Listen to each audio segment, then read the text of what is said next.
Hi hello welcome to AJ academy. நம்ம unit 6ல வந்து ஃபர்ஸ்ட் டாபிக்கா என்ன பார்த்தோம் அப்படின்னா சங்க காலத்தை பத்தி பார்த்துட்டோம். நெக்ஸ்ட் வந்து ரெண்டாவது டாபிக்கா நம்ம என்ன பார்க்க போறோம் அப்படின்னா அகழ்வாராய்ச்சியை பத்தி பார்க்க போறோம். அதாவது ஆர்கியாலஜி பத்தி பார்க்க போறோம். இதுல இருந்து உங்களுக்கு வந்து 2 கொஸ்டின்ஸ் வந்து வரும்.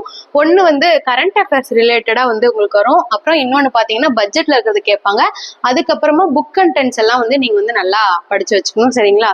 ஃபர்ஸ்ட் இந்த அகழ்வாராய்ச்சியில நம்ம என்னென்ன டாபிக் பார்க்க போறோம்னா ஃபர்ஸ்ட் அகழ்வாராய்ச்சினா என்ன அப்படிங்கிற ஒரு இன்ட்ரோடக்ஷன் வந்து நம்ம கொடுத்துருவோம். அதை பத்தி பார்க்க போறோம். ரெண்டாவது பாத்தீங்கன்னா கரண்ட் அஃபேர்ஸ் நடப்பு நிகழ்வுகள் எந்தெந்த இடங்கள்ல வந்து அகழ்வாராய்ச்சி பண்ணியிருக்காங்க அக்ராஸ் த தமிழ்நாட்டை தாண்டி எந்தெந்த இடங்கள்ல வந்து அகழ்வாராய்ச்சி பண்ண தமிழக அரசு வந்து அனுமதி அதாவது அதுக்கப்புறம் பாத்தீங்க அப்படின்னா பட்ஜெட்ல என்னென்ன சொல்லியிருக்காங்க, பட்ஜெட்ல அகழ்வாராய்ச்சியை பத்தி எந்தெந்த இடத்துல எல்லாம் ஆய்வு செஞ்சிருக்காங்க, அதுல எல்லாம் இடம்பெறக்கூடிய தகவல்கள் பத்தி பார்க்க போறோம். அதுக்கப்புறம் பாத்தீங்க அப்படின்னா தமிழ்நாடு கவர்மெண்ட் வந்து அகழ்வாராய்ச்சி இடங்கள்ல கண்டுபிடிக்கப்பட்ட பொருட்களை எல்லாத்தையும் ரொம்ப பாதுகாப்பா, அதாவது அருங்காட்சியகம் அப்படிங்கிற பேர்ல அகழ் வைப்பகங்கள் அப்படின்ற ஒரு மியூசியம் மாதிரி கட்டி, ஒரு அருங்காட்சியகம் மாதிரி கட்டி அங்க எல்லாமே பாதுகாக்கப்பட்ட நினைவு சின்னங்களை அங்க எல்லாத்தையுமே வந்து பத்திரப்படுத்தி வச்சிருக்காங்க. அதுக்குன்னு ஒவ்வொரு மாவட்டத்திலையும் வந்து